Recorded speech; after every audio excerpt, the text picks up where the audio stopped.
And then a priest enters in a bar. Oh, I didn't see you there. What? You want to know what the best dungeon manhwas are? For God's sake, can't the samurai Robert have a moment of peace? Okay, grab my hand, little guy. Let's see what that totally not creepy merchant has to offer under his coat. Welcome! Dungeon Odyssey is a purebred dungeon manhwa. The Rock Labyrinth ain't a simple backdrop for the plot development. It is alive and breathing. In this universe, people won a decades-long fight against monsters. But the people born while hiding in the dungeon's depths became something more than human. They were children with all the worldly powers. Our Kim is one of the dungeon babies. Kim was born in the deeper levels of the dungeon, and as an adult, he was one of the only dungeon babies that wouldn't go back into the labyrinth. The people around Kim perceived his distance from the dungeon as a weakness, but he was simply too smart for that. The labyrinth is a place where the weak can only die. Surviving is a sweet candy that Kim's already tasted, so now he only wants to live a quiet life. Kim was adopted as a child by a loving family, and now as an adult, he wants to provide money for his soon-to-marry sister. So, going to the labyrinth was an easy way to make a quick buck. While diving into the dungeon, Kim's party is faced with a horde of monsters. Our MC knows that surviving is top priority. While his guards decides to face the monsters in pursuit of riches, Kim flees with the rest of the party. Eventually, the horde catches the surviving group and kill them all, except for Kim and his contractor. While fleeing, our MC falls into the depths of the dungeon. There he becomes the owner of the Naga's Labyrinth. That was just the start of Kim's Odyssey. He will face several hardships and mysteries that paint a deeper plot. Dungeon Odyssey is one of my favorite manhwas at the moment. The story is fascinating and brings a new light to a common genre. Unfortunately, there are only 20 chapters at the moment, but I'm sure it's worth your time. My Dad is Too Strong is the story of a person who wants to live a simple and ordinary life. In a world where people awaken abilities, Lee is a bottom feeder. Having no power and being a disorganized person, he fails to excel in every possible way. Until our old friend, Subtrakun, shows up and sends our MC to the marine world. Now, Lee has to fight for his life, and he fails several times. Don't worry, he actually has the power to go back one day before his death. After dying, coming back, and dying again several times, Lee started to forget his previous life, becoming a fading image of who he once was. Our MC rises to the summit of the marine world, being acknowledged as the strongest person alive. But at what cost, when you feel like you have nothing left? Well, let me take you out of that dump. We're still at half of the first chapter. As he once was summoned to the marine world, Lee is brought back to Earth. How? Don't know, plus don't care, plus ratio. Anyway, Lee now has to go back to his previous life like nothing changed, with the only excuse for his strange behavior being his recent truck accident. The fun in My Dad is Too Strong lays almost on the story narrative. Lee is a great stoic MC that has an excellent chemistry with all the characters, and the fact that he suddenly has a daughter creates a fun twist to a simple story. Yep, daughter of the father, it's on purpose and I have no shame. Solo is a vicious villain. With her powers, she brought the glacial apocalypse to Earth, destroying everything in sight and killing everyone who opposed her, even her own father. But this is not Solo's journey. Although she is the most crucial piece in the plot, this is the redemption story of Lee, her dad. After fighting to his death, Lee activates his unique skill, returning in time and giving him a chance to correct his wrongs. Now, our MC has to prevent his daughter from destroying the world, which sincerely is basically being a good dad. Lee knows the scars of Solo's life. Almost all of them revolve around his relationship with her mother and his uninterest in his daughter's life. My Daughter is the Final Boss is a comfy manhwa, similar to Spy Family. The plot is quite simple but heartwarming overall. Even though I highlighted the soothing aspects of the plot, please don't misunderstand. It is still a world with monsters, fights and powerful characters. Being a hero is cutting your life short. The rise to the top is paved with several trials, bumps, and eventually an end. Be that a joyful victory, or as in the case of our MC, a tragic one. Jun-ho is part of the most famous party in the world. Going by the alias of Spectre, he's famous for being an all-rounder character with extraordinary abilities. But being famous ain't what Jun-ho's party is set on. They want to complete the final dungeon, and for that, one of them will have to face the Frost Queen by themselves. Our MC is chosen for the last fight, and this time, if he fails, all his comrades will die. For the glory of the hero's party, Jun-ho wins the fight, but he pays a heavy price. As a last stab, the Frost Queen throws our MC and his party. Years later, Jun-ho and his friends are still revered as legendary players. The ice statues of the heroes are kept in a museum so people can pay respect for the sacrifice. What nobody expected was that one day, Jun-ho would suddenly break free from the ice with the mission of setting free his friends. Return of the Frozen Player has a simple plot with a few twists. However, the interactions of our MC with the world around him, mixed with the powerful action scenes, are what really grab your attention. And is this hunter for real? The world ain't all that different from ours. The streaming trend is basically the same, but with a tiny difference. They are streaming hunters. As the earth began to be swarmed by monsters, adventurers appeared to save humanity. And just like in the real world, if there is an opportunity to make money, people will pursue it. Recording monsters became so popular that almost all hunters became streamers. And Choi, our MC, wouldn't be different. But unfortunately, he didn't have any skills, and the only place for him on the hunting grounds was behind the camera. Choi dreams of becoming a hunter, fueled by the burning rage of when monsters killed his parents. But what can a camera operator do? Until one of his recordings took a turn. The dumb hunter that Choi was recording decided to take an enemy that he couldn't handle. When push came to shove, he bailed. In his desperation to survive, Choi awakens his abilities.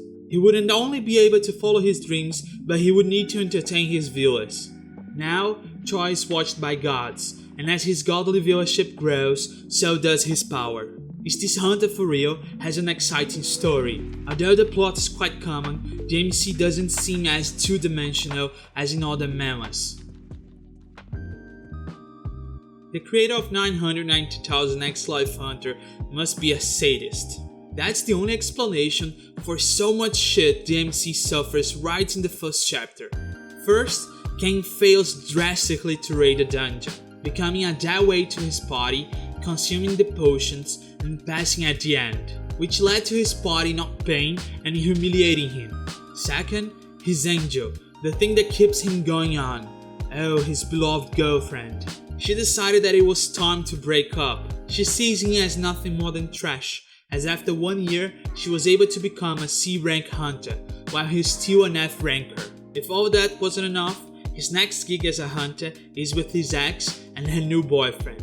But it's not all lost. The night before going to the dungeon with his ex, Kang dreamed of his past life. His past self couldn't watch Kang being dragged through the dirt anymore, so he decided to train Kang's shield skill.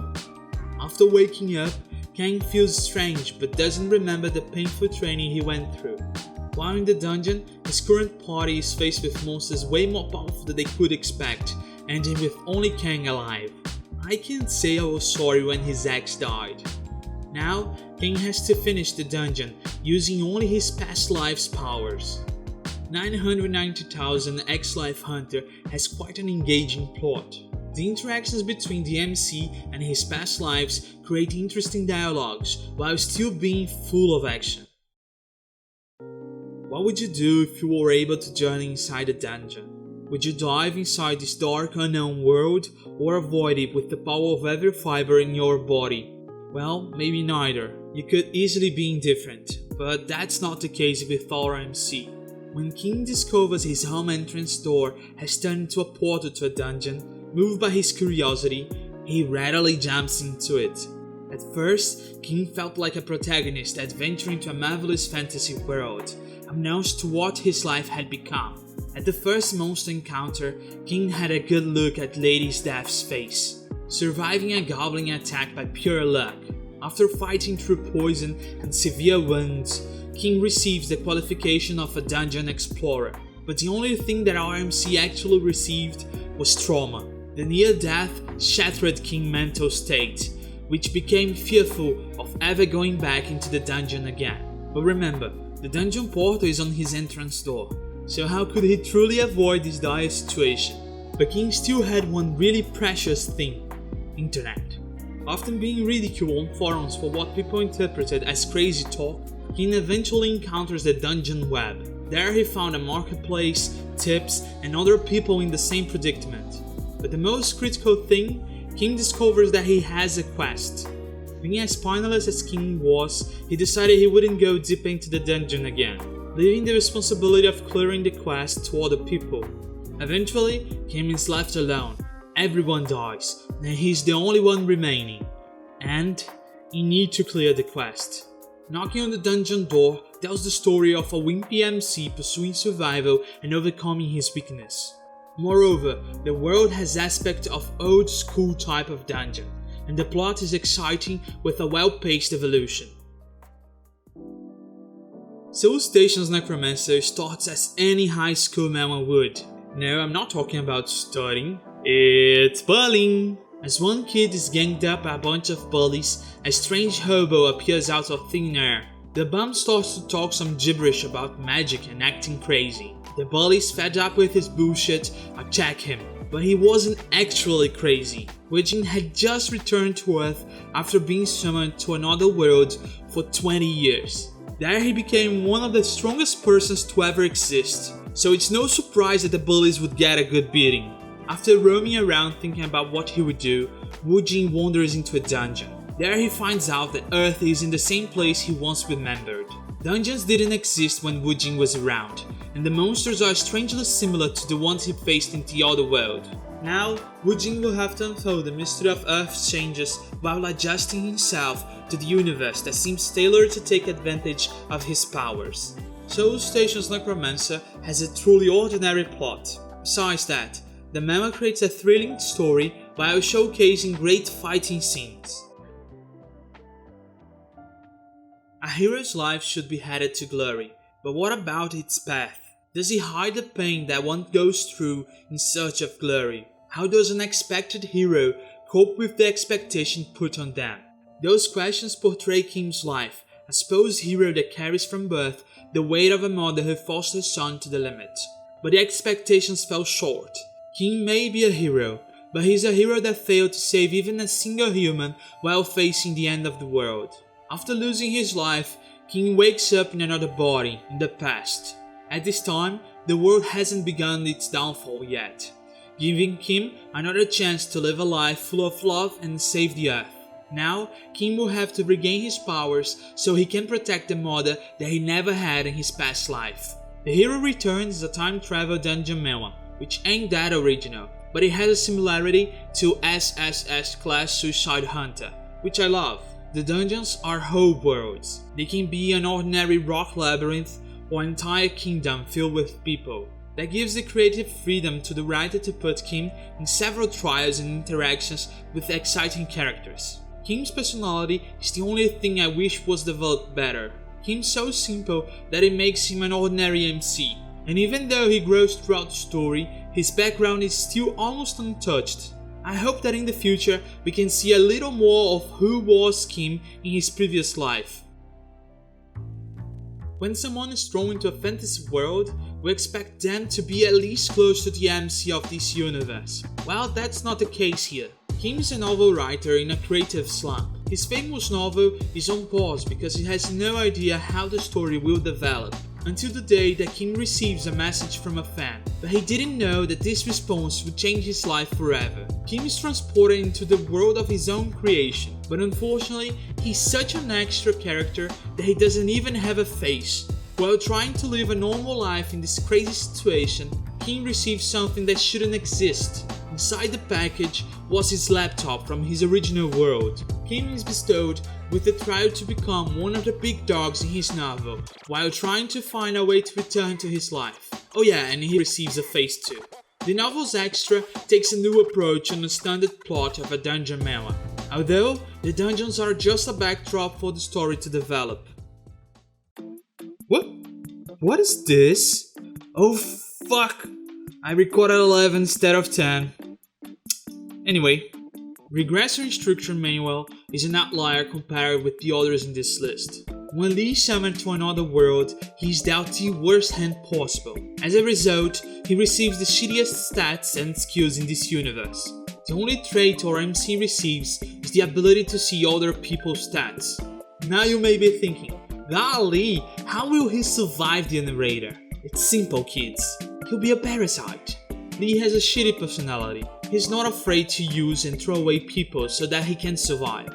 See? Told ya, it was simple. Right out of the bat, Lee latches on the person with the highest defense stat among the summoned to use him as a meat shield.